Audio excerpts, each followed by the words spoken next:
এই রমজান মাসে আল্লাহ কেউ যদি রাত জেগে ইবাদত করে, নামাজ পড়ে, তারাবি পড়ে, সারাদিন ঈমান ইহতিসাবের সাথে রোজা রাখে, নবীজি বললেন তাকে রমজান শেষ হওয়ার আগে এমন ভাবে তাকে নিষ্পাপ বানানো হয় যে সদ্য মা থেকে দুনিয়াতে আসলে যেমন হয়ে যায়, আল্লাহ এই রমজান মাসে তাকে এরকম নিষ্পাপ বানায়া দেয়। আল্লাহু আকবার। নবীজি বললেন, উম্মত তোমরা রমজানে রোজাদারকে ইফতার করাও, তোমার রোজা হোক বা না হোক, যাকে ইফতার করাইলা তার রোজা হোক বা না হোক, আল্লাহ একজনকে ইফতার করানোর বিনিময়ে একটা কবুল রোজার সওয়াব আল্লাহ লিখে দেবে। যারে ইফতার করাইলো তারও রোজার সওয়াব কম দেওয়া হবে না, যে ইফতার করাইলো তাকেও কম দেওয়া হবে না। আল্লাহর নবী বলেন, আমার উম্মত এই রমজানে তুমি তোমার রোজাদার ভাইকে ইফতার করাও, যদি সম্ভব হয় তুমি তোমার রোজাদার ভাইকে তৃপ্তি সহকারে ইফতার করাও। সাহাবী বলেন, ইয়া রাসূলুল্লাহ, আমাদের ভিতরে এমন বান্দা আছে যে রোজাদারকে ইফতার করানোর সামর্থ্য রাখে না।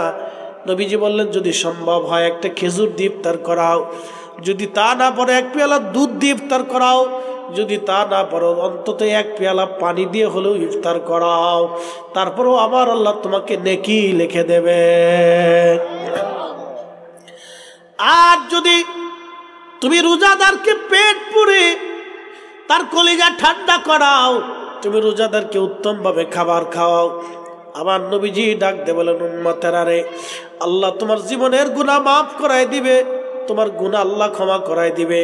ও আমার উম্মতেরা তোমরা শোনো, আমার উম্মত রোজাদারকে যদি তুমি ইফতার করাও, তার তৃষ্ণা মিটায় দাও, আমি নবীজি কিয়ামতের ময়দানে আমি আর নবী তাকে হাউজে কাউসারের পানি পান করায় দেব।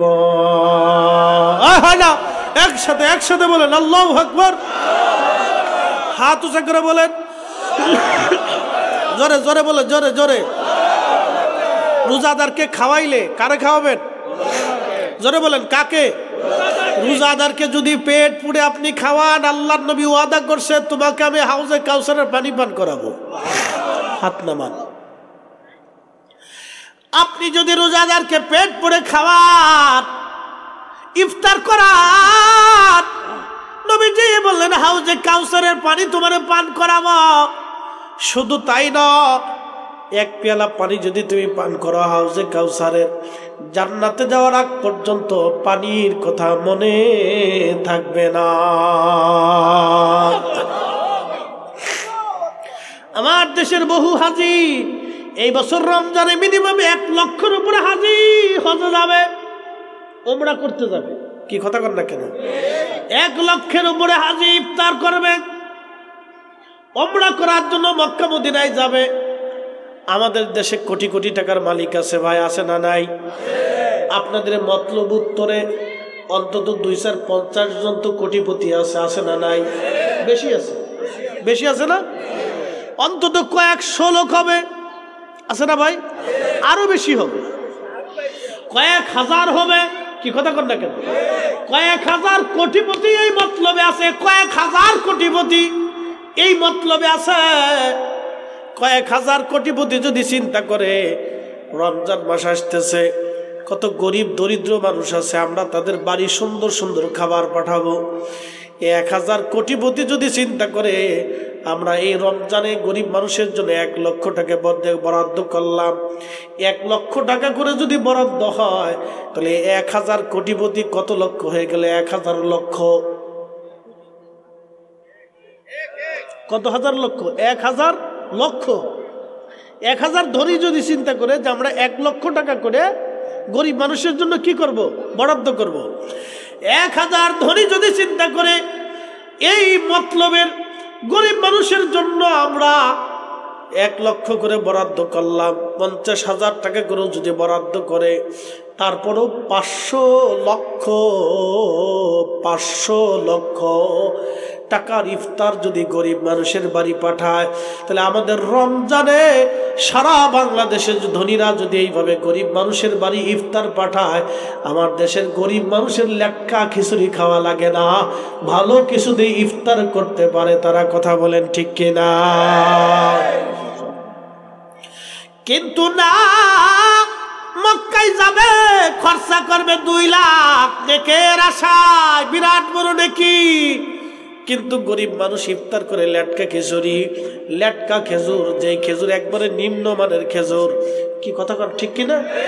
আহা বাবা, কি করে বুঝাবো আল্লাহ, কি করে বুঝাবো? আল্লাহ নবী বলেন, আমার উম্মত তোমরা যদি রোজাদারকে পেট ভরে খাওয়াও, আমি কিয়ামতের ময়দানে তোমাকে হাউজে কাউসারের পানি পান করাবো। আল্লাহু আকবার। কিন্তু নবীজি বলে নাই, ও আমার উম্মত তোমরা যদি রমজান মাসে উমরা করার জন্য আসো, তাহলে আমি কিয়ামতে তোমরা হাউজে কাউসারের পানি দিব, এই কথা নবী বলে নাই। কি কথা কন, কথা বলেন। কিন্তু এই ধনীরা গরিব মানুষে খাওয়াবে না, দেবে না। দেবে দেবে, দেয় না। রমজান শেষ হলে ঈদের সময় আসার পরে কয়টা কাপড় নিয়ে আসেন, যাকাতের কাপড়। কিসের কাপড়? যাকাতের কাপড়। সর্বনিম্ন মানের কাপড়, 150 টাকার লুঙ্গি, 200 টাকার পাঞ্জাবি, আর ওই আপনার কি বলে ওই 300 টাকার সালোয়ার কামিজ 3 দিন 6 দিন 10 দিন 1 মাস পরার পরে টাস করে ছিঁড়ে ফেলে চলে যায়। এই কাপড় দিয়ে তারা যাকাত বুঝাই দেয়।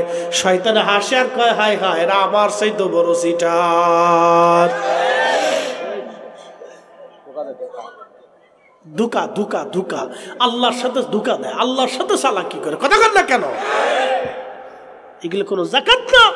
এই জন্য উচিত রমজান মাস আসার পরে যার যার স্থান থেকে, অবস্থান থেকে গরিব মানুষের বাড়ি খাবার পাঠানো। কথা বলে ঠিক কিনা? তা দেবে না, এটা ওমরা করার জন্য যায়, বিরাট নেকি। এসে গল্প করে কত দামি ইফতার খাইছি জানিস, ওটা শতান কোথাকার, তো ওখানে কিছু খাওয়ার জন্য না। দেশের গরিব মানুষ খাইতে পায় না। আল্লাহ রসুল বলেন, আমার উম্মতকে তুমি যদি পেট ভরে খাওয়াও, তাহলে আমি রসুল তোমাকে হাউজে কাউসারের পানি পান করাবো। একসাথে একসাথে বলেন, একসাথে। এই জন্য ইফতার করার সময় যদি আপনার পয়সা করি থাকে, আশেপাশে চাচা আত্মীয় স্বজন গরিব মানুষ থাকলে ডেকে এনে অথবা তার বাড়িতে গোপনে খাবার পাঠাই দিয়ে আসবে, ইফতার পৌঁছাই দিয়ে আসবে। এ মরণ তার সাথে মোলাকাত করবে, এই মৃত্যু তার সাথে মোলাকাত করবে। সুম্মা তুরাদ্দুনা ইলা আলিমিল গায়বি ওয়াশ শাহাদাত। নবী গো, উম্মতকে জানান, আমি আল্লাহর দরবারে সে চলে আসবে, তার গোপন গোপন যা আছে সব আমি আল্লাহ জানি। অন্তরের মধ্যে কি বাসনা করেছিল, কামনা করেছিল, আমি আল্লাহ তাও তার খবর জানি। হুজুর বলে দেন, ফায়ুনাব্বিউকুম বিমা কুনতুম তা'মালুন। দুনিয়ার মধ্যে কি আমল সে করেছে, আমি রব্বুল আলামিন কিয়ামতের ময়দানে তারে দেখাবো, দেখাই দিব সে কি কি আমল করেছে, আমি তারে দেখাবো। কি কি আমল করেছে আমি তারে দেখাবো। হুজুর বলে দেন, মরণ থেকে বাঁচাইতে পারবে না, পালাইতে পারবে না, এ মরণ তার সাথে মোলাকাত করবে। একদিন মাটির ভিতরে হবে ঘরে, মন আমার কেন বান্ধ দালান ঘর, মন আমার কেন বান্ধ দালান ঘর।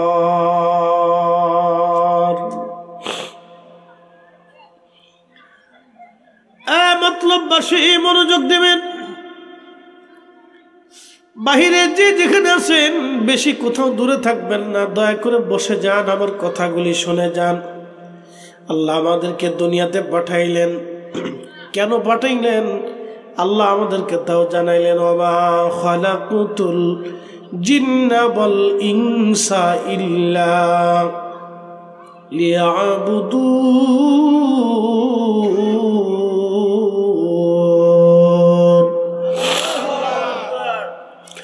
আল্লাহ বানাইলেন কত জাতি,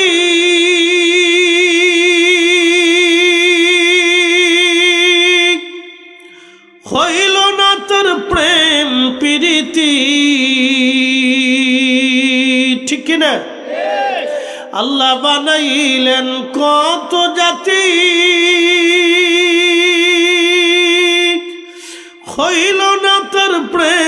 প্রীতি অবশেষে মানুষ বানায় প্রেমের কারণে প্রেমের ডোরি বান্ধরে মদিনার শনে হায়রে প্রেমের ডোরি বান্ধরে মদিনার শনে মৃত্যু নিয়ে কথা বলতেছি শুনে জানি মরণটা আল্লাহর একটা সৃষ্টি এই মৃত্যুটাকে আল্লাহ সৃষ্টি করেছেন এই মরণের একটা রূপ বা চেহারা আছে এই মরণটাকে যখন আল্লাহ সৃষ্টি করলেন সৃষ্টি করার পরে সমস্ত ফেরেশতাদেরকে আল্লাহর সামনে আনলেন কোটি কোটি ফেরেশতা আল্লাহর সামনে দাঁড়াইলো আমার রব আমার আল্লাহ মৌতের সুরুটটা দিয়া মৃত্যুটাকে ফেরেশতাদের সামনে তুলে ধরলেন মৃত্যুর বিকট চেহারা দেখে সমস্ত ফেরেশতারা অজ্ঞান হয়ে জমিনের মধ্যে পড়ে গেল আল্লাহর ফেরেশতারা আবার হুঁশ ফিরে আসার পরে বলেন আল্লাহ কি বানাইছো তুমি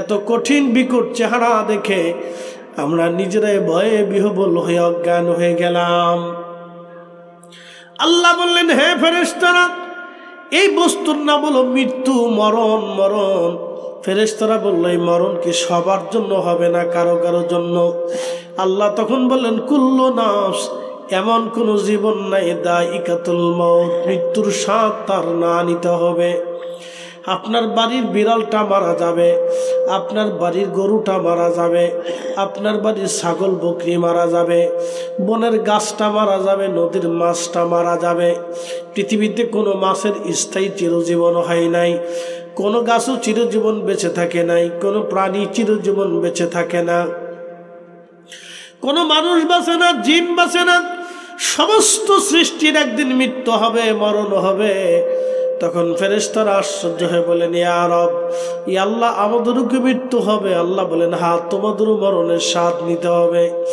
আল্লাহ আজরাইলকে বলেন আজরাইল এই মৃত্যুর দায়িত্বটা তোমাকে দিয়ে দিলাম তোমাকে মালাকুল মউত বানাইলাম আজরাইল ডাক দেখে রাব্বি যারে দেখা আমি নিজেই ভয়ে অজ্ঞান হয়ে গেছি এই মালাকুল মউত আমার দায়িত্ব দিলা এর দায়িত্ব কেমনে পালন করবো গো আল্লাহ আল্লাহ ডাক দিলেন আজরাইল আমি রব্বুল আলামিন তোমাকে দায়িত্ব দিয়ে দিলাম আমি তোমাকে এটাকে নিয়ন্ত্রণ করার ক্ষমতাও আমি আল্লাহ তোমাকে দিয়ে দেব তুমি মৃত্যু গ্রহণ করবা মৃত্যু মৃত্যু মরণ মরণ মরণ আল্লাহ কোরআনে বললেন ওমা তাদরি নাফসুম বিআইয়ি আরদিন তামুত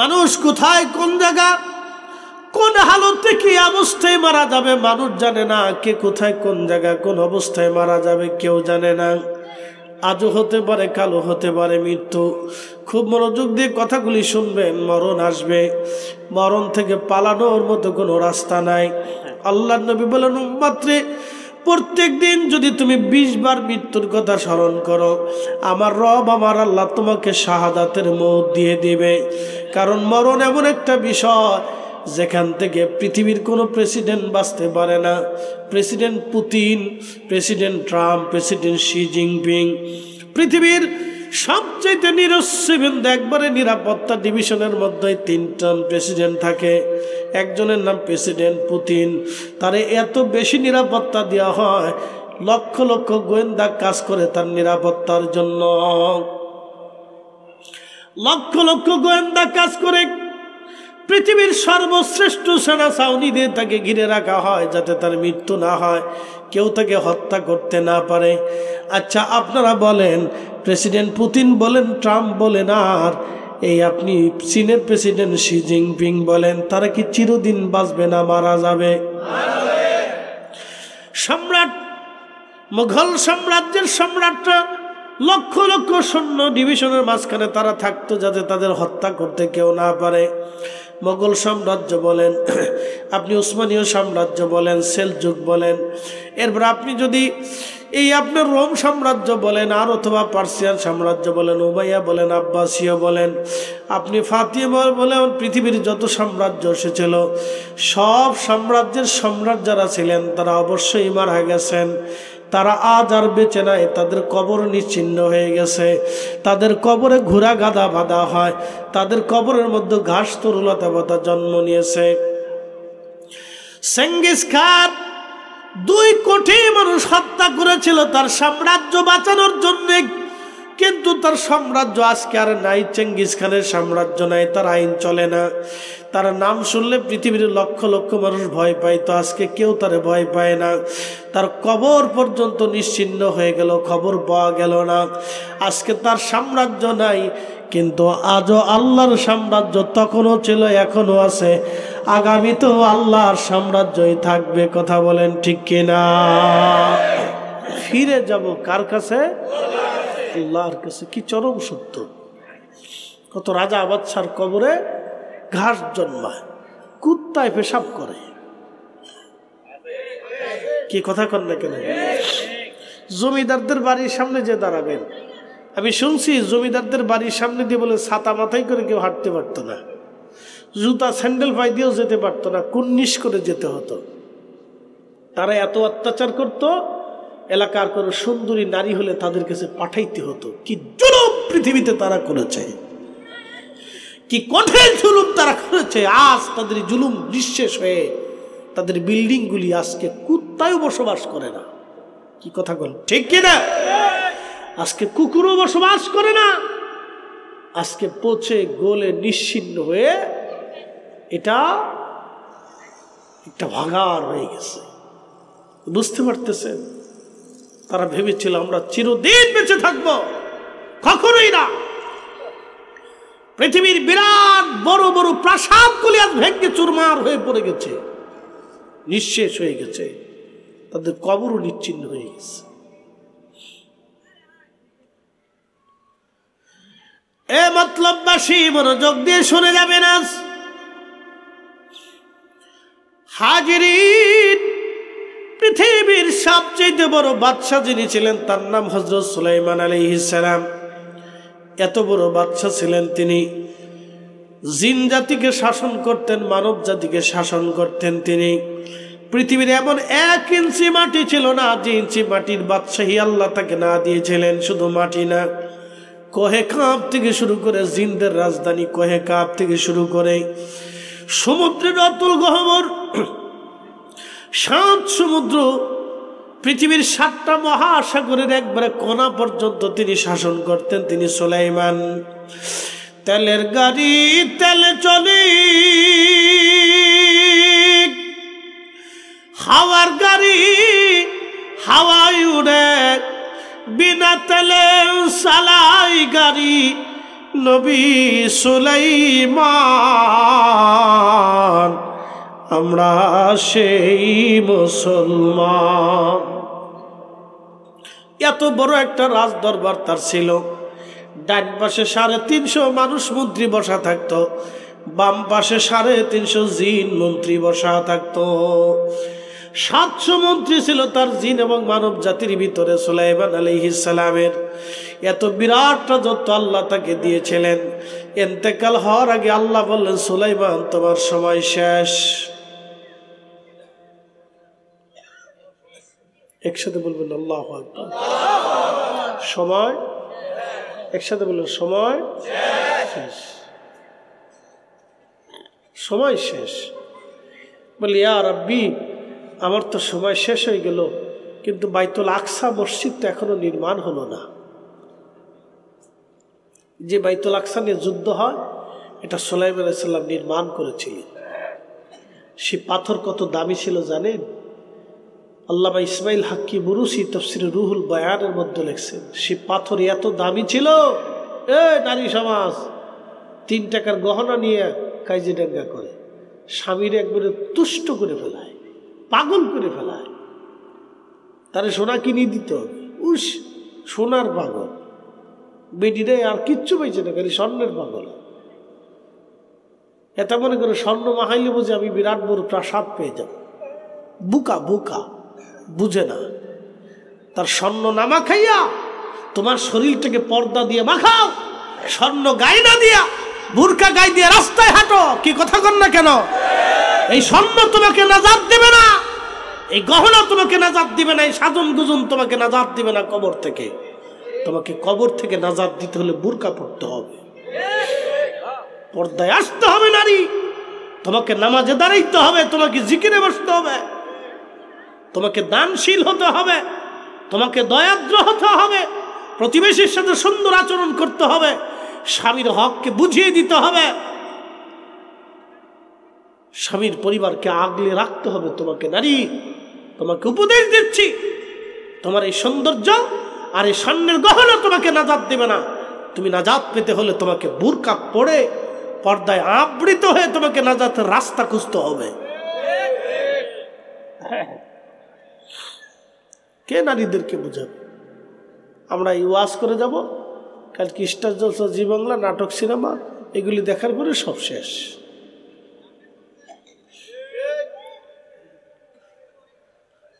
এ নারী সমাজ শুনিয়া যান, পৃথিবীর সবচেয়ে বড় বাদশাহ যিনি সুলাইমান আলাইহিস সালাম, এত বড় বাদশাকে আল্লাহ বললেন, সুলাইমান তুমি আজ শেষ। বলে ইয়া রাব্বি, সময় তো আমার শেষ হয়ে গেল, বাইতুল আকসা বানাইতে পারলাম না গো আল্লাহ। ইয়া রাব্বি, আমি জানি যদি আমি মারা যাই, জিন জাতিরা যদি জানে তাহলে মসজিদ বানাইতে দেবে না। শয়তান বড় চক্রান্ত করে বসে আছে। ইন্নাহু লাকুম আদুউম মুবিন, সে প্রকাশ্য দুশমন।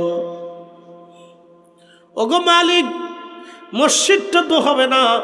আল্লাহ, পৃথিবীর গটল গহ্বর সমুদ্রের নিচ থেকে আমি মণিমুক্তা সংগ্রহ করেছি, জিনদেরকে দিয়া দামি দামি আমি মণিমুক্তা জহরত গুলি এনে মসজিদের সাথে লাগাইছি, সুন্দর করে মসজিদ আমি বানাইলাম।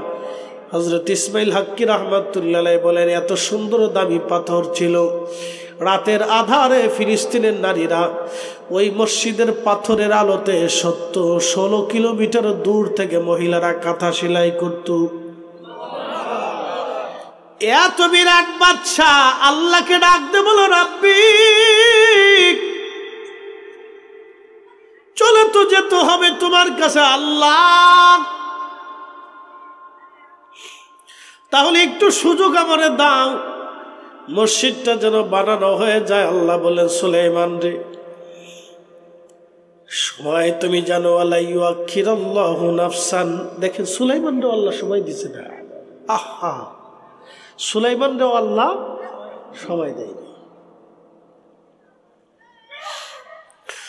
ওয়ালা ইউআখিরুল্লাহু নাফসান ইযা জাআ আজালুহা।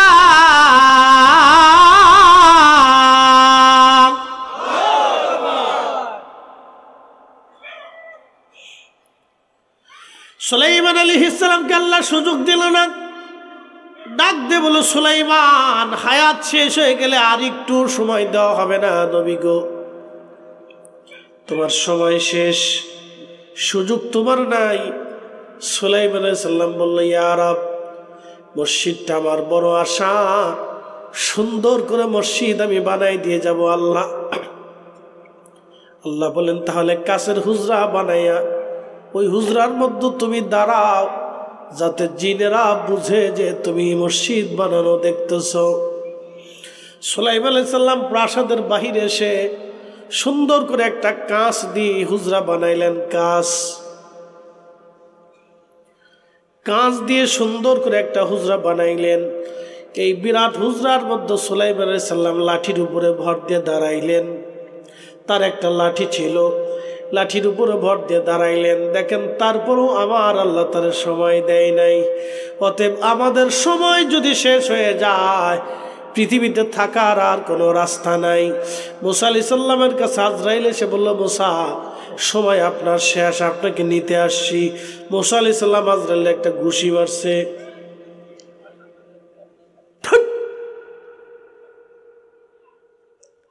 এতে একটু রাগ সোটা ছিল। সহিহ বুখারীতে হাদিস আসছে, সুনানুন নাসাইর ভিতরে হাদিস আসছে, বানায় বলতেছি না, আল্লাহ রাসূল বলছে। এক ঘুষি মারছে আজরাইলের চোখ মুখ ফেসাইয়া দিছে ঘুষি। নিতে আইসো, দিছে না ঘুষি, চোখ বেরিয়ে গেছে গা। একসাথে বলেন আল্লাহু আকবার। এখন প্রশ্ন, মুসা আলাইহিস সালাম মাটির তৈরি মানুষ, নূরের তৈরি ফেরেশতা আজরাইলের ঘুষি দিয়ে চোখ বের করে দিল, নূর কি ধরা যায়? একসাথে বলেন, জোরে বলেন। আলো কি? নূর। লাইটের আরবি শব্দ নূর। আলো কি ধরতে পারবেন? আলোরে যদি সারাদিন গুতান ফাইবেননি খুঁজে। তো মুসা আলাইহিস সালাম আজরাইল দিয়ে যখন ঘুষি মারল, তো চোখ কেমনে বেরোইল? আমার জবাব দিয়ে যান। কি কথা ঠিক আছে না ভাই? এর অর্থ হলো নূরের তৈরি ফেরেশতাকে আল্লাহ মানবীয় সুরত দিল।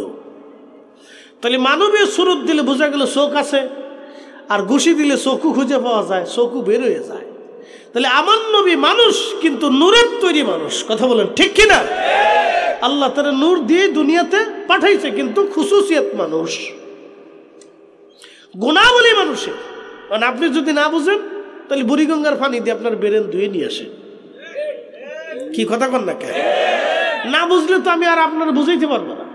এখনো যদি কোন কেমনে, তাহলে কেমনে হলে আল্লাহর জিজ্ঞান। কি কথা ঠিক আছে না ভাই? যদি কোন কেমনে, তাহলে কেমনে হলে আল্লাহর জিজ্ঞান। যদি তা না বুঝেন, তাহলে আপনি বুড়িগঙ্গার পানি দিয়ে মাথাটা ভালো করে ধুয়ে নিয়ে আসেন। তাহলে ওই পানি দিয়ে ধুইলে বরকত পাবেন, সুন্দর সুঘ্রাণও পাবেন সাথে। কি কথা বলবেন? বুড়িগঙ্গার পানি চিনছেন নি আপনারা? খুব বরকতওয়ালা পানি। কেউ যদি এই পানিতে গোসল করে শীতের দিনে, তো খুব মজার গোসল হয়, খুব ভালো পানি। বাপরে বাপ, কি পানির পানি! 1 কোটি মানুষের বাথরুম, পেশাব, পায়খানা সব এটির ভিতরে ঢুকে। বাপরে বাপ, কি পানির পানি! কি বরকতওয়ালা পানি! মতলববাসী মনোযোগ দিয়ে শোনেন। হযরতে মূসা কালিমুল্লাহ ঘুষি মারছে, চোখ বের হয়ে গেল। আজরাইল চোখখানা ধরিয়া আল্লাহর দরবারে যা বলেন, ইয়া রাব, আপনি কার কাছে পাঠাইছেন? বলে কেন? সুবহানাল্লাহ। আল্লাহ জানেনি? জোরে বলেন, আরো জোরে। আমি একটা ওয়াজ করছিলাম, হুজুর গাউসে পাকের এক ভক্তের, এক মুরিদের 70 বার এক রাতে স্বপ্নদোষ হয়েছে। এই ওয়াজটা আমার ওয়াজ না, এটা বিশ্ববিখ্যাত মুহাদ্দিস আল্লামা ইমাম মুল্লা আলী কারি মাক্কি 450 বছর আগে আর নুজহাতুল খাওয়াতিরের মধ্যে লিখেছে। হুজুর গাউসে পাকের একটা কারামত ছিল, এটা কারামতের। তো এক বক্তা এটার ভুল ধরে বললো যে এটা গাঁজা খাওয়া ওয়াজ। এক রাতে কি করে 70 বার স্বপ্নদোষ হয়? তো ওই বক্তাকে জিজ্ঞেস করার দরকার, ভাই তাহলে সুলাইমান আলাইহিস সালাম এক রাতে 100 স্ত্রীর সাথে কিভাবে মিলন করলো? সহিহ বুখারীতে হাদিস আছে, আপনি বলে দাও, আমারে হিসাব করে দাও, দাও হিসাব করে। সহিহ বুখারীতে সুলাইমান আলাইহিস সালাতু ওয়াস সালাম এক রাতে 70 জন, কোন হাদিসে 100 জন স্ত্রীর সাথে সহবাস করেছেন, সময় দিয়েছেন, মিলন করেছেন। কি করে সম্ভব? আপনি আমাকে হিসাব করে বুঝাই দেন। 12 ঘন্টার রাতে ওনার নামাজ কোন সময় ছিল, আর উনি স্ত্রীর সাথে 100 জন বিবির সাথে কি করে সময় দিল? আপনি আমাকে বুঝান। অথচ আল্লাহ রাসূল বলছেন সত্য কথা, এটা ওনার মুজিজা। একসাথে বলবেন আল্লাহু আকবার। কতজন স্ত্রী? জোরে কর। এরকম বেটা পৃথিবীতে আর কোনোদিন জন্ম নেবে? হ্যাঁ, বুঝে যান, 100 জন স্ত্রীকে সময় দিছে এক রাতে। তো কেমন বেটার বেটা ছিল? নবীজি বলতেন সুলাইমান আলাইহিস সালাম সুপুরুষ ছিল, আল্লাহ তাকে বরকত দিয়েছিলেন, মুজিজা দিয়েছিলেন। একসাথে বলবেন আল্লাহু আকবার। কে দিছে? কে দিছে? এর তো কোনো ব্যাখ্যা নাই। কি কথা কর না কেন? কোনো জবাব আছে? জবাব আছে? বাংলাদেশে বহু পুরুষের সারা জীবনেও পুরুষত্ব নাই, আবার একজন পুরুষ 4 জন স্ত্রী মেইনটেন করে সময় দেয়। কি কথা কর না কেন?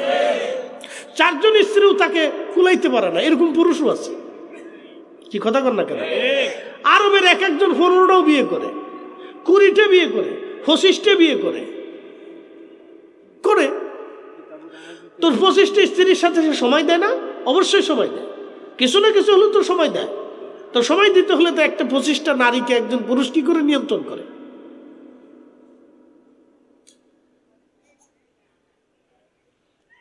তো সুলাইমান আলাইহিস সালাম এক রাতে 100 স্ত্রীর সাথে সময় দিয়েছেন। একসাথে বলেন আল্লাহু আকবার। এখন আমি যদি বলি এটা গাঁজাখুরি কথা, তাহলে আল্লাহ রসুলের কথা মিথ্যা হবে, সুলাইমান আলাইহিস সালামের মুজিজা মিথ্যা হবে। তো নবীদের মুজিজা আর ওলিদের কারামতে কিভাবে কোনো প্রশ্ন হবে না? কি কথা কন না কেন? কিভাবে কোনো প্রশ্ন হবে না? শাহজালাল ইয়ামিনী জায়নামাজ নদীর উপর বিছাই দিলেন, আপনি বিছান তো। এখন কেউ যদি এসে বলে এটা নাম মিছা কথা, গাঁজাখুরি কথা, তাহলে আমি বলবো তোমার লুঙ্গি উঁচা করে টর্চ লাইট মেরে দেখার দরকার তুমি মুসলমান হয়েছো কিনা। আসতে বলেন কেন? জোরে বলেন। কথা কি খারাপ বলতেছি? আমি সত্য কথাই তো বলতেছি। তাকে টর্চ লাইট মারার দরকার যে সে আসলে মুসলমানই দিছে কিনা তার, যদিও কথা ভিন্ন রকম কিন্তু কথা তো সত্য। খাজা বাবা আজমেরি আনা সাগরের পানি একটা লুটার ভিতরে এনেছিলেন। একসাথে বলবেন আল্লাহু আকবার। বলে কিভাবে সম্ভব? কেউ যদি বলে এটা গাঁজাখুরি গল্প, তা আমি তো তাকে বুঝাইতে পারবো না। কি কথা কর না কেন? তো দেশে বহু পাগল আছে। কি আছে? পাগল আছে। তো থাকবে, কিয়ামত পর্যন্তই থাকবে। আজরাইল আলাইহিস সালাম চোখ হাতে করে নিয়ে রওনা করলেন। আল্লাহর কাছে যা বলেন, ইয়া রব আপনি আমারে কার কাছে পাঠাইলেন? আমারে এমন এক ঘুষি মারছে, আমার চোখ বের করে ফেলেছে আল্লাহ। আল্লাহ বলেন, আজরাইল সে কি চায়? বলে আমারে যেমনে মারছে বোঝা যায় সে মরতে চায় না। আল্লাহ বলেন, আজরাইল আবার ফেরত যাও, ফেরত যাইয়া তারে বলো, মুসা কালিমুল্লাহ তুমি একটা গরুর উপরে হাত দাও, তোমার হাতের নিচে যত পশম পড়বে তত বছর তোমাকে হায়াত দেওয়া হবে। আজরাইল এসে বললেন, ওগো মুসা কালিমুল্লাহ, আপনাকে আল্লাহ রাব্বুল আলামিন আমাকে আবার পাঠাইছে, আপনি একটা গরুর গায়ের উপরে হাত দেন, আপনার হাতের নিচে যত পশম পড়ে ততটা বছর আল্লাহ আপনাকে হায়াত দেবে। মুসা নবী বললেন, ওগো আজরাইল তারপরে কি হবে? বলে তারপরও আপনার মরণ হবে, আপনি মৃত্যু থেকে পালাইতে পারবেন না। ইস, কি চরম সত্য কথা। মুসা আলাইহিস সালাম ডাক দিয়ে বলল, ওগো আজরাইল তাহলে আর দেরি করার দরকার নাই, এত বছর পরেও যদি মরতে হয় তাহলে আগে মরাই ভালো, তাহলে আর দেরির দরকার নাই, তুমি আমাকে আল্লাহর কাছে নিয়ে চলো। একবার জোরে বলা যাবে আল্লাহু আকবার। ইব্রাহিম আলাইহিস সালামের কাছে আজরাইল আসছে, হুজুর আমি চলে আসছি আপনাকে নেওয়ার জন্য। ইব্রাহিম আলাইহিস সালাম বলেন, আজরাইল কথা ছিল আমার ইন্তেকালের আগে আপনি আমাদের সতর্ক করে দিবেন। আজরাইল বলল, হুজুর আপনার চুল পেকে গেছে, আপনার দাড়ি পেকে গেছে, এটাই ছিল আপনার জন্য সতর্কতা। আপনার চুল দাড়ি যেহেতু পেকে গেছে, অতএব আপনার সময়ও আল্লাহ আপনাদের সতর্ক করে দিয়েছে। যাদের চুল দাড়ি পেকে গেছে সতর্ক হয়ে যান, আল্লাহ আপনাকে সতর্ক করে দিয়েছে, সময় আপনার কম। ইব্রাহিম খলিল্লাহ ডাক দিল, আজরাইল আল্লাহকে যায় বলো, কোন বন্ধু কি বন্ধুর জান কবজ করেনি? কোন খলিল কি খলিলের জান কবজ করেনি? কোন বন্ধু কি বন্ধুর জান কবজ করেনি? আজরাইল আলাইহিস সালাম আল্লাহকে যা বলেন, ইয়া রব আপনার খলিল বলতেছে বলে বন্ধু কি বন্ধুর জান কবজ করেনি, জানতে চেয়েছে। আল্লাহ ডাক দিলেন, আজরাইল আমার খলিলকে যায় বলো, কোন বন্ধু বন্ধুকে ডাকলে কি বন্ধু না আসতে চায়নি? যারা বলেন আল্লাহু আকবার। এটা তাদের প্রেমের সম্পর্ক, কথা ঠিক কিনা? তুমি যাই বলো, বন্ধু বন্ধুরে ডাকলে কি বন্ধু না আসেনি জিজ্ঞেস করো। আজরাইল এসে ডাক দিয়েছে, হুজুর আল্লাহ উত্তর দিয়েছে, বন্ধু বন্ধুকে ডাকলে কি বন্ধু না আসেনি? ইব্রাহিম আলাইহিস সালাম ডাক দেখায়, ওগো আজরাইল আর দেরি করো না, নিয়ে চলো আমাকে আমার রসুলের কাছে। আজরাইল আলাইহিস সালাম আসলেন। জিবরাইল আর আজরাইল যদি কখন আপনারা যান, আমার নবী রওজা শরীফের বাম পাশে এখনো বাবে জিবরাইল আছে, বাবে জিব্রাইল মানে জিব্রাইলের দরজা, ওই দরজা দিয়ে জিব্রাইল আলাইহিস সালাম আসতেন। ওই দরজা দিয়ে জিব্রাইল আজরাইল দুইজন ঢুকলেন, আল্লাহর হাবিবের সামনে তারা বসে গেলেন। আজরাইল জিব্রাইল দুইজন সালাম দিলেন।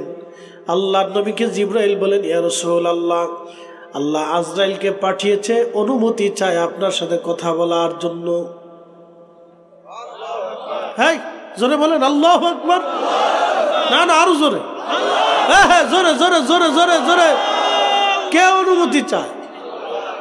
আজরাইল কে অনুমতি চায়? কার কাছে? নবীর কাছে। কি কোন ওয়ার শুনেন না নাকি অন্যদিকে মন চলে গেল? অনুমতি চাই কে? আজরাইল। কার কাছে? রাসূলের কাছে। এরকম আর দ্বিতীয়বার কারোর সাথে হবে?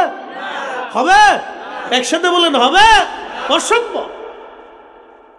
অনুমতি চাচ্ছে। হুজুর অনুমতি দিলে আজরাইল আপনার সাথে কথা বলতে চায়।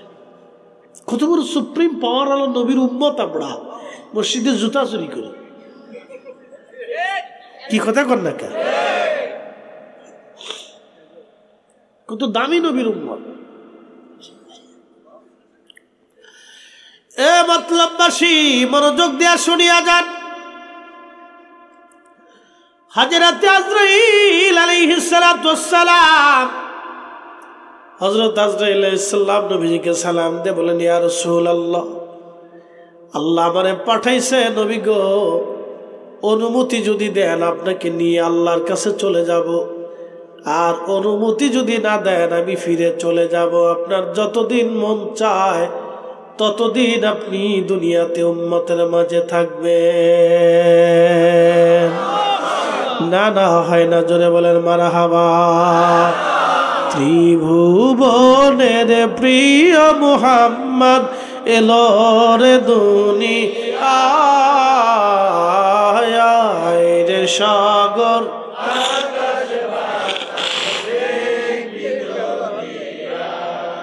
আয় রে সাগর,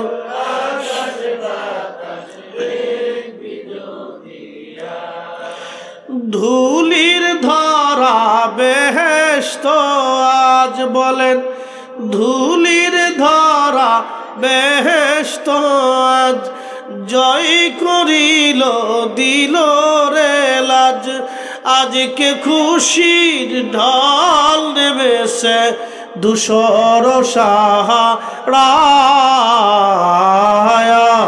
রে সাগর, দেখবি যদি আয় রে সাগর,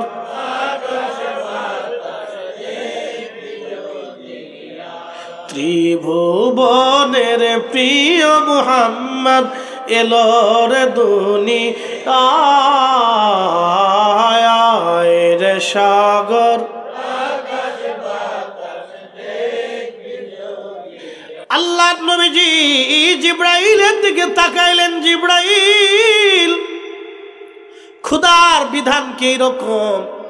জিব্রাইল বলেন, হায় ইয়া রাসূলুল্লাহ, আল্লাহ জানাইছেন অনুমতি দিলে আপনাকে নিয়ে যাওয়া হবে, আর যদি অনুমতি না দেন আজরাইল ফিরে চলে যাবে। তবে হুজুর, আপনার মাশুক আল্লাহ আপনার অপেক্ষায় আগ্রহী হয়ে আছে।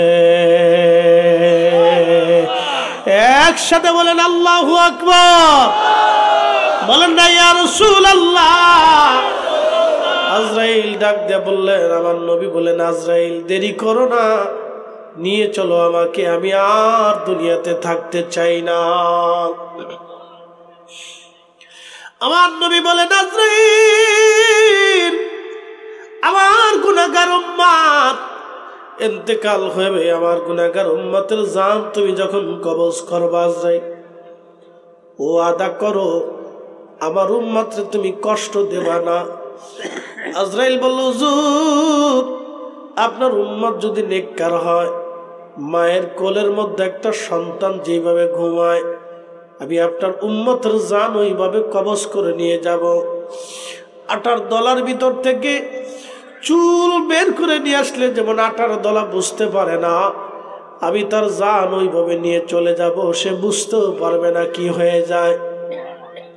এই জন্য আল্লাহ বলেন ইয়া আইয়াতুহান নাফসুল মুতমাইন্না তুরজিই ইলা রাব্বিকি রাদিয়াতাম মারদিয়া ফাদখুলি ফি ইবাদি ওয়াদখুলি জান্নাতি।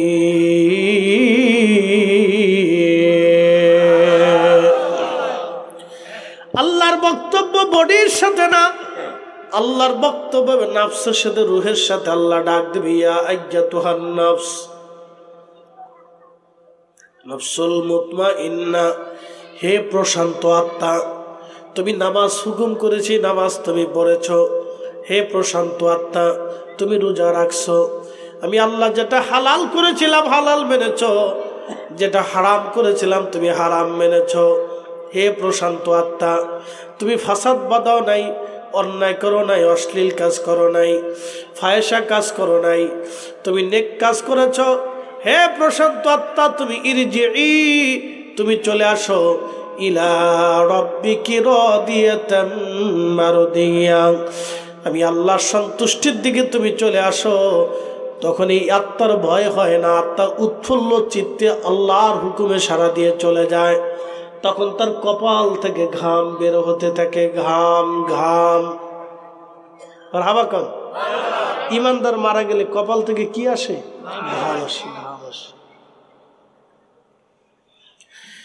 নেককার মারা গেলে কপাল থেকে ঘাম আসে, চেহারা নুরানি থাকে, উৎফুল্ল চেহারা তার থাকে, কারণ খুশি মনে সে চলে যায়। কি মনে যায়?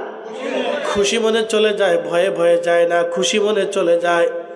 ইরজিই ইলা রাব্বিকি রাদিয়াতাম মারদিয়া, ইরজিই, তুমি আমার কাছে চলে আসো। আমরা কার কাছে যাব? কার কাছে যাব? আল্লাহ আদর করে দুনিয়াতে পাঠাইলেন, তাহলে কি নিয়ে যাব? আমরা ঈমান আমল দুইটা জিনিস নিয়ে যেতে হবে। নারী, হে নারী সমাজ, ভালো করে শুনে যান। 1 নম্বর ঈমান, 2 নম্বর আমল। ঈমান আমল, জিন্দেগি তোর যাইরে ফাঁকি দিয়া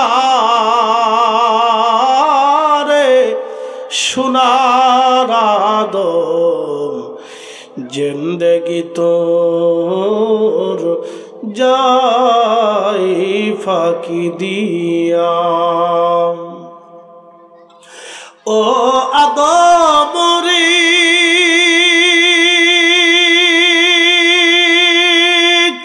কামিনের ওই কোলেতে কাল ঘুমেতে রইলি তুই, সারা নিশি কাটাইলি তুই ঘুমাইয়া ঘুমাইয়া রে সোনার আদম, জিন্দেগি তোর যাই ফাঁকি দিয়া।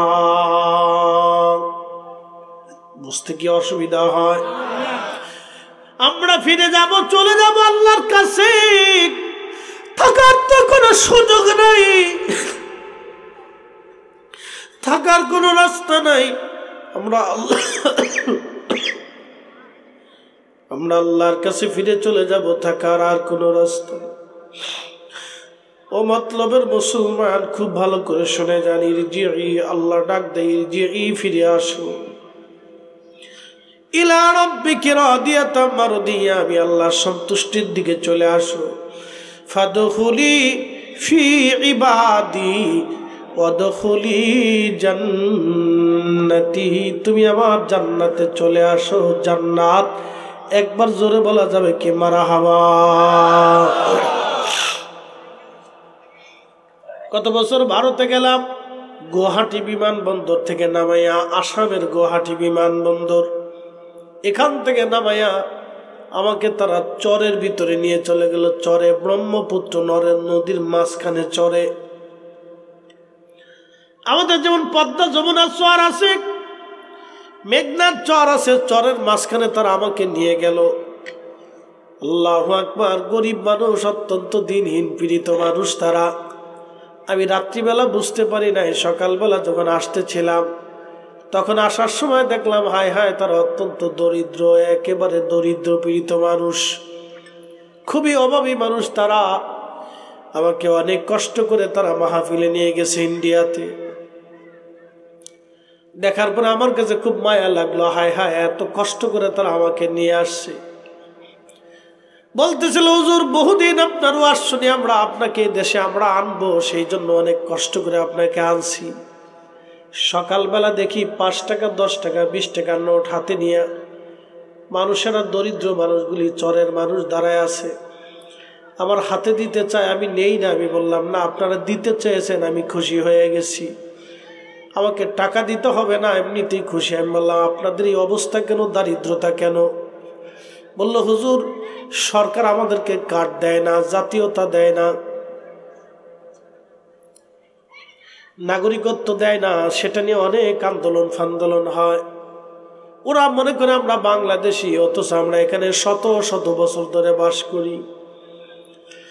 আমাদের পূর্বপুরুষরা এই জমিনে বেশ বাস করেছে, তারা আমাদেরকে মনে করে আমরা বাংলাদেশ থেকে আসছি। হুজুর বড় কষ্টের মধ্যে আমরা আজ আছি, নাগরিক সুযোগ সুবিধা আমাদের নাই, সরকারি চাকরি বাকরি নাই, আমরা কষ্টের মধ্যে আছি। আহা, তাদের হাত পা কাজ করবার দেখলে বাড়ি ঘরগুলি, কি দারিদ্র পীড়িত মানুষ তারা, ওর কষ্ট লাগলো আমার কাছে। আমি আসার সময় একটু কেঁদে দোয়া করে আসলাম, ইয়া রব এই মানুষদেরকে আপনি হেসাব করেন, দয়া করেন। পরে বলছি যে যদি কোনোদিন আমি ইন্ডিয়াতে আসি যোগাযোগ রাখেন, আমি আপনাদের মাহফিলটা আবার সে একবারে ফ্রি করে দিয়ে যাবে, 1 টাকাও লাগবে না। ও সে 1 টাকাও লাগবে না, ফ্রি করে দিয়ে আসবে।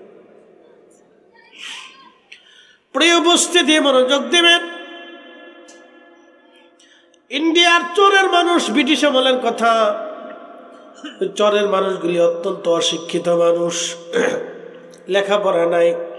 একজন লোক মারা গেল, মারা যাওয়ার পরে তারা লোকটাকে নিয়ে রাস্তার পাশে তারা বসে আছে।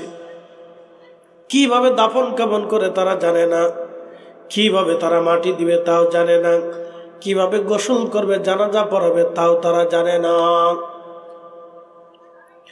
দীর্ঘ সময় বসে থাকার পরে দেখে একটা লোক সাইকেল চালায় যায়, মুখে কদ্দূর দাঁড়িয়ে আছে। সালাম দিয়ে জিজ্ঞেস করলো, ভাই আপনি কি মুসলমান? বলে হ্যাঁ। বলে আপনি যেহেতু সাইকেল চালান, ব্রিটিশ আমলে সাইকেল মানে অনেক কিছু, কথা ঠিক আছে না? ব্রিটিশ আমলে একটা সাইকেল থাকলে মনে হইতো অনেক কিছু। তো সাইকেল চালায় যাচ্ছে, ডাক দিয়ে বললো, ভাই আমরা শহরের মানুষ, খুব অশিক্ষিত লোক, লেখাপড়া আমাদের নাই। নারী সমাজ ভালো করে শুনে যায়, খালি তো স্টার জলসা দেখেন, আমার এই ওয়াজটা একটু মনোযোগ দিয়ে শুনে যাবে। তো বলতেছে যে ভাই আমরা দিনহীন মানুষ, বুঝি সুঝি রে, তা আপনি শিক্ষিত লোক, আমরা এই লোকটা মারা গেছে, একটু জানাজার কাফন দাফন কেমনি করতে, আপনি একটু দয়া করে আমাদেরকে একটু শিখে টিকে বুঝাই টুঝে দিয়ে মাটিটা একটু দিয়ে যান। তো উনি বললেন যে দেখো আমি ব্রিটিশদের চাকরি করি, যদি অফিসে ঠিক মতো না যাই, টাইম মতো না পৌঁছাইলে আমার অনেক বড় জবাবদিহিতা। ব্রিটিশদের চাকরি এটা বাংলাদেশের ঘুমাইনা চাকরি ছিল না। তো বলতেছে আমি ব্রিটিশদের চাকরি করি, সময় মতো অফিসে না গেলে আমার জন্য অনেক বড় সমস্যা। বলতেছে দেখেন আমরা তো বুঝি সুঝি না, আপনি দয়া করে সিস্টেম দেখাই টাকা দেন, আপনাকে আমরা সাহায্য করব। লোকটা বলল এইভাবে এইভাবে কাপড় নিয়ে আসেন, এইভাবে এইভাবে কবর খনন করেন। তো লোকটা দেখায় দেখায় দিল, লোকেরা সাহায্য সহযোগিতা করার পরে খুব অল্প সময়ের ভিতরে দাফন কাফনের ব্যবস্থা হয়ে গেল। তিনি জানাজা পড়াইলেন। জানাজা পড়ে আল্লাহর বান্দা ওই গরিব মানুষটাকে কবরের মধ্যে যখন নামাইলো, নামাইয়া চলে গেল, মাটি টাটি দিয়া তারা চলে গেল, দেখাই দিলে এইভাবে এইভাবে মাটি দিয়ে দেন। তারপরে লোকটা সাইকেল চালায় অফিসে যাইয়া বুক পকেটে হাত দিয়ে দেখে তার আইডি কার্ডটা নাই। চিন্তায় পড়ে গেল যে আইডি কার্ড নাই, বাসার থেকে আইডি কার্ড আনছে, এটা তো একটা বিরাট বড় প্যারা। এখনকার মতো তার এই আধুনিক সিস্টেম ছিল না। আগে একটা কাগজপাতি হারাই গেলে বড় ধরনের একটা প্যারা ছিল। ফটো স্টেটের সিস্টেম তো তখন ছিল না, ছিল না, অনেক বড় প্যারা ছিল। তো লোকটা বিরাট বড় চিন্তায় পড়ে গেল, কি করবো এখন, কোথায় হারাইলো। চিন্তায় পড়ে গেল যে এই লোকটা আমি এখন কি করব, আইডি কার্ড নাই, তো ব্রিটিশদের কাছে কি জবাব দেবো, আমি এটা বিরাট বিপদে পড়ে গেলাম। দ্রুত গতিতে সাইকেল চালায় দিছে, এই এলাকায় আবার আসছে। আসিয়া লোকজনদেরকে ডাক বলে, আল্লাহর বান্দারা, আমি তোমাদের অনেক বড় একটা উপকার করেছি, তোমরা আমার একটা উপকার করো। বলে, কি উপকার? কয়, দেখো আমার আইডি কার্ডটা হারায় গেছে, কোথাও পাওয়া যায় কিনা। লোকের আশেপাশে খুঁজে খুঁজিয়া দেখলো, না, কোথাও তো আইডি কার্ড পাওয়া যায় না। তখন তার সন্দেহ হলো, আমি যে মরহুমকে কবরের মধ্যে নামাইছিলাম, আমি নামানোর সময় নিচু হয়েছিলাম, হয়তো আমার বুক পকেট থেকে তার মাথার কাছে পড়ে গেছে কোথাও। ওই আইডিয়া করে বলল, তোমরা কবর থেকে মাটি সরায় দাও, আমি একটু তোর মাথার কাছে খুঁজে দেখি আমার আইডি কার্ডটা আছে কিনা। লোকেরা বলল, দেখেন, আমরা তো এই মাসলা মাসেল সম্পর্কে জানি না, আপনি শিক্ষিত মানুষ, আপনি আপনার ব্যবস্থা করে নেন। তো বললো, তাহলে মাটি সরাও। মাটি সরাই, বাঁশ সরাই, আল্লাহর বান্দা ভিতরে ওই কবরের উপর থেকে ভিতরে হাবু দিয়ে মাথা ঢুকাইয়া দেখে রে, কবরের ভিতরে আল্লাহ একেবারে জান্নাতের বাগান বানায় ফেলছে। পুরা কবরটা জান্নাতের বাগান, ফুলের বাগান। এত চমৎকার সুঘ্রাণ তার কবর থেকে আসতেছিল।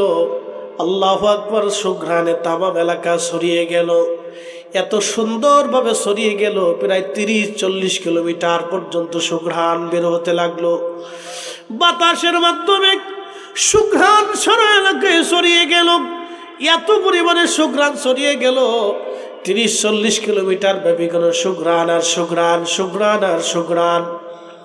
তামাম এলাকার সুঘ্রাণ ছড়িয়ে যাওয়ার পরে লোকেরা, হিন্দু মুসলমান সবাই দেখতে আসলো। ঘটনাটা কি? সবাই এসে দেখে কবরের ভিতরে ফুলের বাগান আর শুধু সুঘ্রাণ বের হচ্ছে।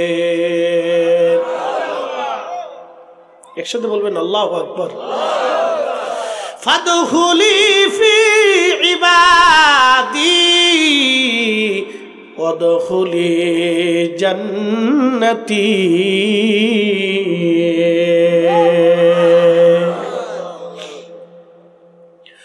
তেলের গাড়ি তেলে চলে, খাওয়ার গাড়ি হাওয়ায় উড়ে, বিনা তেলে চালাই গাড়ি নবী সুলাইমান। আমরা সেই মুসলমান, আমরা সেই মুসলমান, ঠিক কিনা? এ মতলববাসী শুনিয়া যান, সারা এলাকা সুঘ্রাণে ভরিয়া গেল। সবার চিন্তা হলোটা কি? দেখলাম কি আমরা, কি করে এটা সম্ভব? হাজার হাজার মানুষ ভিড় পড়ে গেল দেখার জন্য। সবাই এসে দেখার পরে ওলামায়ে কেরাম আসার পরে বলল, ঠিক আছে, তার কবর আবার সমান করে দাও, উপরে মাটি দিয়ে দাও। উপরে মাটি দিয়ে দেওয়া হলো। ওলামায়ে কেরাম বলল, তার কি কোনো আত্মীয় স্বজন আপনজন কেউ আসেনি? বলে, একটা মাত্র মেয়ে আছে, সে অত্যন্ত গরিব এবং দরিদ্র একজন মানুষ, একটা মাত্র কন্যা সন্তান আছে। লোকজন বাড়িতে যায়, দেখে ঘরের ভিতরে মেয়েটা কান্নাকাটি করে। ওলামায়ে কেরাম সালাম দিয়ে বললেন, মা, দয়া করে বলেন আপনার বাবা সম্পর্কে আমাদেরকে একটু বলেন, তার আমল কি ছিল? মেয়েটা বলল, দেখেন, আমরা অত্যন্ত হীন ও দরিদ্র মানুষ, আমার মা মারা গেছেন, আমার আব্বা দ্বিতীয় স্ত্রী আর কখনো গ্রহণ করেন নাই, আমি তার একটা মাত্র কন্যা সন্তান, এবং আমার বাবা বাজার সদাই করে আনতেন, আমি মেয়ে রান্না বান্না করে বাবাকে নিয়ে আমরা চলতাম। আমরা অত্যন্ত গরিব ছিলাম, বাবা দিন আনতেন, দিন খাইতেন, কোনোদিন খাইতাম, কোনোদিন না খেয়ে থাকতাম, এইভাবে আমাদের সংসার চলতেছিল। এ মতলবের মানুষ মেয়েটাকে দেখে বলতেছিল, হুজুর, আমরা দিনহীন গরিব, কোনোদিন আনতাম, কোনোদিন খাইতাম, কোনোদিন না খেয়ে থাকতাম। হুজুর, তবে আমার আব্বাকে দেখতাম, আমার বাবা কখনো নামাজ কাজা করতো না। একবার জোরে বলা যাবে আল্লাহু আকবার? না না, জোরে বলেন আল্লাহু আকবার। আমার আব্বাকে দেখছি, আব্বা জান নামাজ কাজা করতেন না, নামাজ ছাড়তেন না। আব্বা জানকে আর একটা আমল করতে দেখতাম। আমার আব্বা জান একটা বই পড়তো। আমার তো লেখাপড়া নাই, আমার আব্বাও লেখাপড়া জানতো না, আমিও লেখাপড়া জানি না। আমরা এই চরের মানুষ, এই অঞ্চলের মানুষ, আমাদের কোনো লেখাপড়া নাই। আমরা অত্যন্ত হীন ও দরিদ্র পীড়িত মানুষ। হুজুর, আমাদের কোনো লেখাপড়া নাই। আমার আব্বা জানও লেখাপড়া জানতেন না। একটা বই আব্বা জান রাত্রিবেলা ঘুমানোর আগে সবসময় পড়তেন। বইটা পড়ার সময় আব্বা আঙ্গুল ঘুরাইতেন আর বলতেন, আল্লাহ এটা তোমার কালাম, আল্লাহ এটা তোমার কালাম, আমি পড়তে জানি না, আমি পড়তে জানি না, আল্লাহ এটা তোমার কালাম, আমি পড়তে জানি না। প্রত্যেক লাইনে লাইনে আব্বা জান আঙ্গুল ঘুরাইতেন আর বলতেন, আল্লাহ এটা তোমার কালাম, তোমার কালাম, আমি পড়তে জানি না। আলেমরা বলল, মা দেখি তো এই বইটা। মেয়েটা ঘরের ভিতর থেকে বইটা নিয়ে আসার পরে দেখতেছে বই তো দুনিয়ার অন্য বই না, এটা পবিত্র কুরআনুল কারীম, আল্লাহর কালামুল্লাহ শরীফ। একবার জোরে বলা যাবে কি মারহাবা?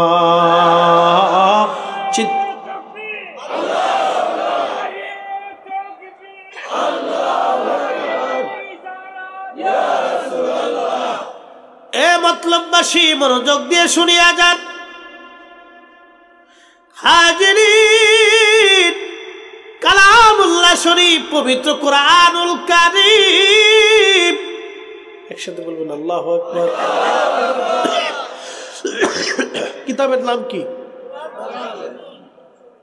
আলেমরা কোরআন শরীফ খুলে দেখলো, প্রত্যেক লাইনে লাইনে আঙ্গুল ঘুরাইতে ঘুরাইতে কোরআনের প্রত্যেক পৃষ্ঠার ভিতরে কালা কালা দাগ হয়ে গেছে, আঙ্গুল ঘুরাইতে ঘুরাইতে।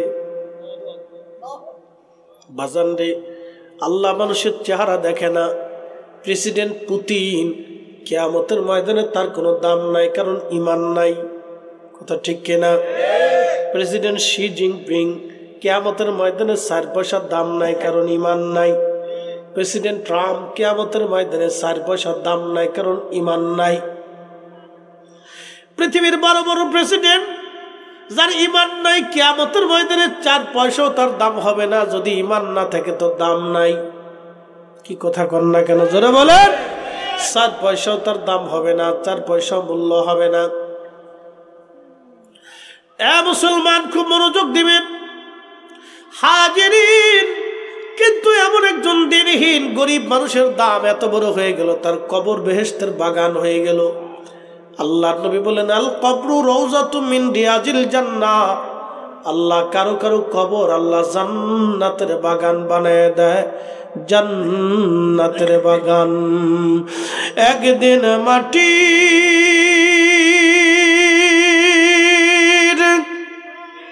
ভিতরে হবে ঘরে, মন আমার কেন বান্ধ দালান ঘর, মন আমার কেন বান্ধ দালান ঘর। উলামায়ে কিরাম ডাক দে বলো, মা আর বুঝার বাকি নাই, আমরা আর বুঝার বাকি নাই কোরআনের মহিমায়। এই কোরআন তেলাওয়াতের কারণে যদিও সে তেলাওয়াত করতে পারতো না, কিন্তু আল্লাহকে বলতো, আল্লাহ এটা তোমার কালাম, আমি পড়তে পারি না, আমি পড়তে পারি না। শুধু এতটুকুন মহব্বতের কারণে, কঠিন ঈমানি ইখলাসের কারণে আমার আল্লাহ তার কবরটাকে আল্লাহ বেহেশতের টুকরা বানাই দিল। আল্লাহ তার জীবনের গুনাহকে আল্লাহ মাফ করে দিল। কুরআনুল কারীমে আল্লাহ বলেন, ইন্না আকরামাকুম ইনদাল্লাহি আতকাকুম। আমি আল্লাহর কাছে তার দাম বেশি, যার অন্তরে তাকওয়া বেশি। যার তাকওয়া নাই তার কোনো মূল্য নাই, যার তাকওয়া আছে তার কবরে দাম আছে, তাকওয়া নাই কোনো দাম নাই। কবর বড় কঠিন, জায়গা বড় কঠিন। আমার আল্লাহ বললেন, নবীজি বললেন, উম্মতেরা, ওই বদকার যারা, নাফরমান যারা, তাদের মৃত্যুটা কত ভয়াবহ হবে। যখন তাদের মরণ আসবে তখন ওই রুহটা সমস্ত অঙ্গ প্রত্যঙ্গের মধ্যে পালাইতে থাকে, যন্ত্রণা এত কঠিন হইতে থাকে তার। নবীজি বললেন, একটা উটের যদি চামড়া তুমি ছেলাও, এই চামড়াটা ছিলানোর সময় তাকে জবাইবিহীন একটা উটের চামড়া, জীবন্ত চামড়া ছিলাইলে যেমন উটের কষ্ট হয়, আবার চামড়া হবে, আবার জীবন্ত চামড়া ছড়াইবা, আবার চামড়া হবে, আবার জীবন্ত চামড়া ছিলাইবা। 100 বার একটা উটের চামড়া ছিলাইলে জীবন্ত অবস্থায় যেরকম কষ্ট হয়, বৎকার আর নাফরমানের মৃত্যুটা তার চাইতে বড় ভয়াবহ হবে, তার চাইতে বড় ভয়াবহ হবে। এ মতলববাসী, কবর বড় কঠিন জায়গা, বড় কঠিন। দুনিয়ার থেকে কবরে যাওয়ার আগে একটা আমল আপনারা নিয়ে যাবেন। এই সূরার নাম সূরা মুলক। সূরার নাম কি? সূরা মুলক। এই সূরা মুলক আপনি নিয়ে যাবেন। বলে কারণ কি?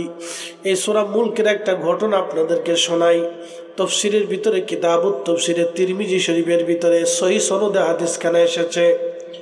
আল্লাহর নবী সাহাবী ইবনে আব্বাস রাদিয়াল্লাহু আনহুমা বলতেছেন, ও দুনিয়ার মানুষ, আমরা একটা সফর শেষে নবীজির সাথে মদিনায় মুনাওয়ারার দিকে ফিরে আসতেছিলাম। আমরা অনেকগুলি সাহাবী কম তাবু গাললাম, ছোট ছোট তাবু। ফিরে আসার সময় রাত্রিবেলা ঘুমানোর জন্য তারা ছোট ছোট তাবু করতেন। তা আমরা তাবু করলাম। আমাদের এক ভাই, একজন সাহাবী, তিনি একটা জায়গায় তাবু গাললেন। তিনি জানতেন না এখানে কোনো কবর আছে, তিনি কবরের উপরে তাবু গাললেন। কিসের উপরে? কবরের উপরে তাবু গেড়ে ফেলছেন। কবরের উপরে তাবু গাড়ার পরে সাহাবী বলতেছেন, আমি কবরের উপরে তাবু গেড়ে কবরের উপরে শুয়ে পড়লাম। শুয়ে যখন পড়লাম তখন শুনি কবরের ভিতর থেকে একজন আল্লাহর বান্দা সূরা মুলক তেলাওয়াত করতেছে কবরের ভিতর থেকে। না না, জোরে বলেন আল্লাহু আকবার। সাহাবী কবরের উপরে, আমার দিকে তাকান, সাহাবী কবরের উপরে, আর কবর কোরআন তেলাওয়াত হয় কবরের ভিতরে। একসাথে বলবেন আল্লাহু আকবার। সাহাবী কবরের উপরে, কবর তেলাওয়াত হয় কবরের ভিতরে।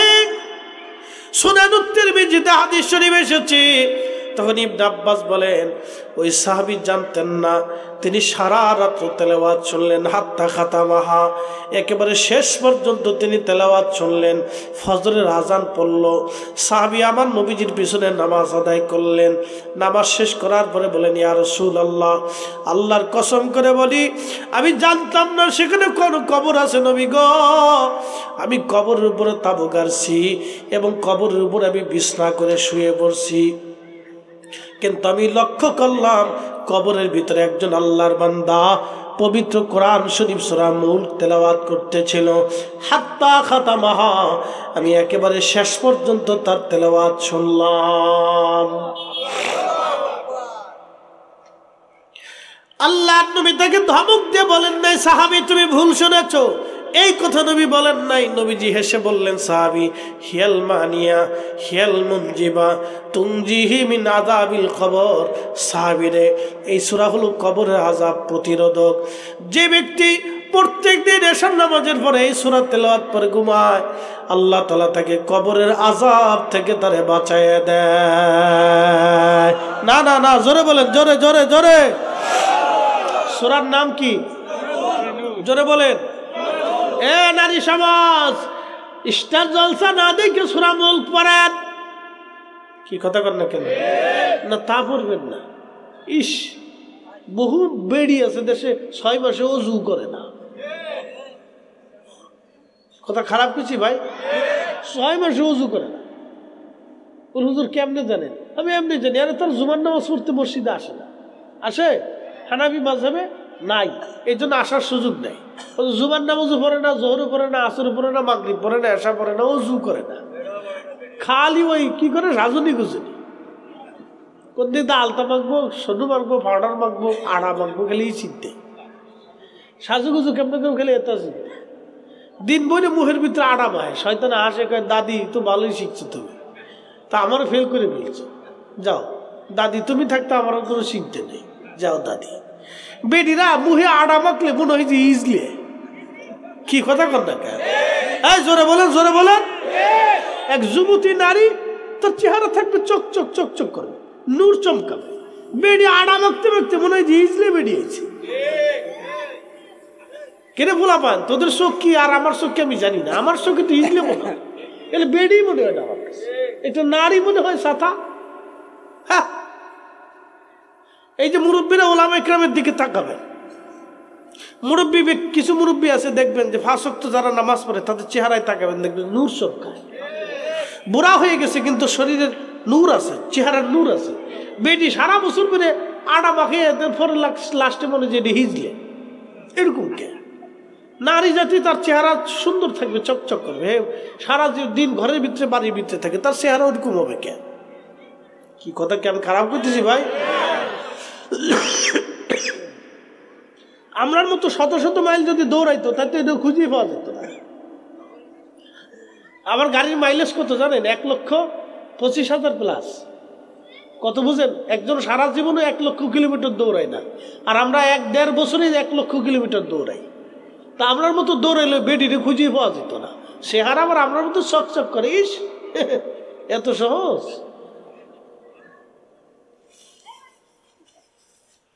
এই জন্য অজু না থাকলে তার চেহারা নষ্ট হয়ে যায়, নামাজ না থাকলে তার সৌন্দর্য নষ্ট হয়। কথা কন না, ঠিক কিনা? নারী সমাজ আপনাদেরকে বলতেছি, ওদের আড়া উঠে নামায় ইজলে না হইয়া নামাজ কালামে আসেন, পর্দা ফুসিতে আসেন, আল্লাহ এমনি চেহারা নুরানি বানাই দেবে। একসাথে বলেন আল্লাহু আকবার। প্রিয় মতলববাসী মনোযোগ দিয়ে শুনিয়া যান। সূরা মুলকের ফজিলত আপনাদেরকে শোনায়, এবার কবরের দিকে চলে যায়। মানুষ মারা যাওয়ার পরে কবরে নিয়ে যাওয়া হয়। আহা, কবরে নিয়ে যাওয়ার পরে যখন কবরে নিয়ে যাওয়া হয় তখন কবরের 2 জন লোক কবরের ভিতরে নামে। আল্লাহর নবী বলেন, আয়েশা তখন এই রুহটা চিন্তা করে হয়তো আমার সাথে 2 জন লোক বুঝি যাবে। যখন কবর থেকে নামাইয়া ওই 2 জন লোক কবর থেকে উঠে চলে আসে, ওই রুহটা আবার কান্নাকাটি করে, আহা আমার কেউ আর আপন রইল না। কবরের উপরে মাটি দিয়ে সবাই চলে আসে। তখন রুহু কান্নাকাটি করার বলে, ও সন্তান এত তাড়াতাড়ি বইলা গেলা, ও আপন জনেরা আমার এত তাড়াতাড়ি বইলা গেল। কিন্তু করার তো কিছুই নাই, মহাকালের এক যাত্রা শুরু। মহাকালের এক এক যাত্রা। আপনি আসার সময় আসলেন একা, যাওয়ার সময় আপনি যাবেন একা। আপনি আসার সময় আসলেন একা, যাওয়ার সময় আপনি যাবেন একা। আসার সময় আপনি আসলেন উলঙ্গ, যাওয়ার সময় আপনাকে পড়ানো হবে কাফনের কাপড়, কিছুই দেওয়া হবে না। আপনার দামি ঘড়ি, দামি চশমা, দামি খাট পালঙ্ক, সুন্দর বাড়িটা আপনার রেখে চলে যেতে হবে। আহা বড় একা। মাত্র 3.5 হাত জমিন আপনার আজ আপন হয়ে যাবে। মাত্র 3.5 হাত জমিন আজ আপনার আপন হয়ে যাবে। মাত্র 3.5 হাত জমিন আজ আর আপনার আপন হবে। ওই কবরে নামাইয়া মানুষগুলি যখন আপনাকে একা রেখে চলে আসবে, এতদিন যাদের জন্য আপনি পরিশ্রম করলেন কেউ আপনার সাথী হবে না, রুটি রুজি করলেন কেউ আপনার সাথী হবে না, এতদিন আপনি যাদেরকে খাওয়াইলেন তারাও কেউ সাথী হবে না, বন্ধু বান্ধবের পিছনে সময় ব্যয় করলেন তারা আজ কেউ সাথী হলো না, কেউ আপনার আপন হলো না। ও মতলবের মুসলমান, কেউ আজ আর আপনার আপন হলো না। আপনি বড় একা হয়ে বললেন, অনেক বড় একা। মহাকালের এক যাত্রা, যে যাত্রা শুরু হবে আর কখনো শেষ হবে না। আপনি একাকী, আমি একাকী রওনা হব, বড় একা। সেই কবরে মুনকার নেকির চলে আসবে। এই জন্য আল্লাহর নবী বলেন, আমার উম্মতেরা রে, তোমার ভাইকে কবর দেওয়ার পরে তুমি তাড়াহুড়া করে কবর থেকে চলে আসো না। তুমি তোমার ভাইয়ের কবরের পাশে দাঁড়াও, দাঁড়াইয়া তাকে তালকিন করতে থাকো, জোরে জোরে কোরআন পড়তে থাকো,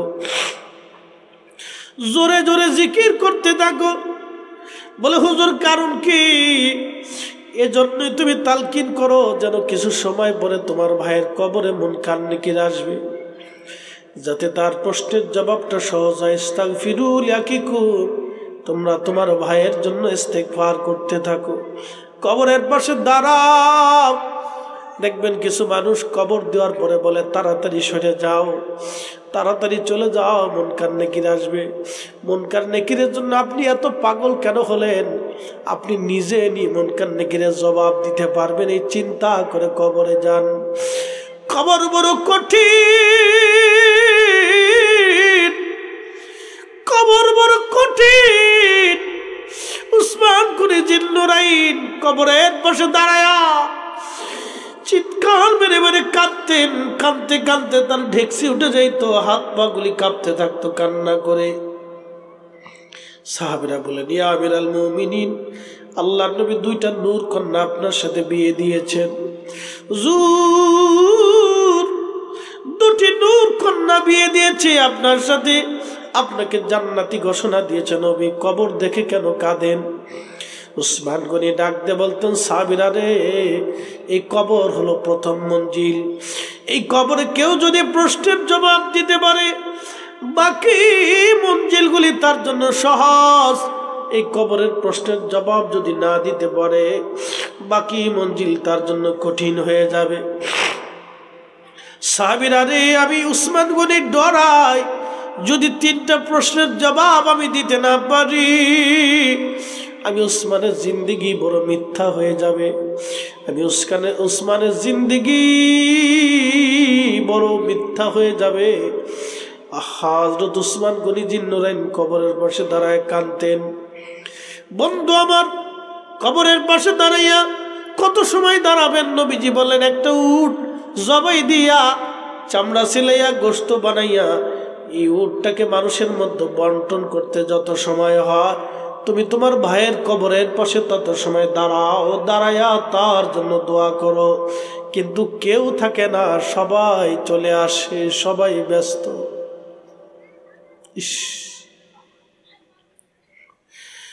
ওই সময় সবাই ব্যস্ত, কেউ ব্যবসার কাজে ব্যস্ত, কেউ চাকরির কাজে ব্যস্ত, সন্তান নিয়ে ব্যস্ত, জমি জমা নিয়ে ব্যস্ত।